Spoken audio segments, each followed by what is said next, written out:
దేవుడు ఇశ్రాయేలుని ఐగుప్తు నుండి తీసుకొచ్చిన తర్వాత వాళ్ళకిచ్చే కట్టడల్లో, వాళ్ళకిచ్చే చట్టాల్లో చెప్తూ ఉన్నాడు, విధవరాలినైనను దిక్కులేని పిల్లలనైనను బాధ పెట్టకూడదు.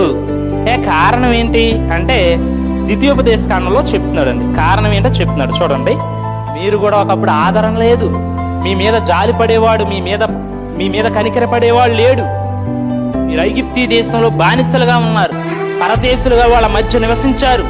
అప్పుడు నేను మిమ్మల్ని ఆదరించి, మిమ్మల్ని నేను జాలిపడి కాపాడి మిమ్మల్ని తీసుకొచ్చి అక్కడి నుంచి. కాబట్టి మీరు కూడా మీ ఇశ్రాయేలీ సమాజం మధ్యలో ఎవరైనా తల్లిదండ్రులు లేని బిడ్డలుంటే, అలాగే విధవరాండ్రుంటే వాళ్ళని ఆదరించండి. ఇలాంటి మాట మరలా మాట్లాడతాడు 24వ అధ్యాయంలో, ద్వితీయోపదేశకాండం 24వ అధ్యాయం 19 నుంచి మనం చూస్తే, 19 నుంచి చివరి వరకు చూస్తే, నీ పొలములో నీ పంట కోయుచున్నప్పుడు పొలములో ఒక పన మరచిపోయిన ఎడల అది తెచ్చుకొనుటకు నీవు తిరిగి పోకూడదు.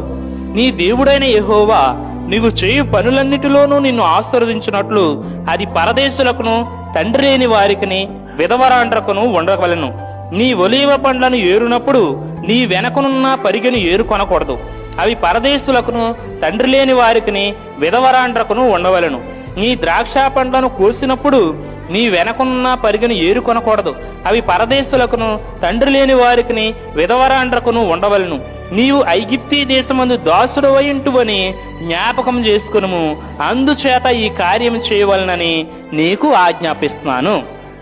అర్థమైందండి? ఇక్కడ కూడా పదే పదే చెప్తున్నాడు. ఏంటంటే వాళ్ళు చేయవలసిన పనులు చెప్తున్నాడు. అసలు ఎందుకు చేయాలంటే దానికి ఆన్సర్ ఆయన ఏం చెప్తున్నాడంటే, నీవు కూడా ఐగుప్తీ దేశంలో దాసుడవై ఉన్నావనే విషయం జ్ఞాపకం చేసుకో. కాబట్టి అందుచేత నీవు ఈ కార్యాలు చేయ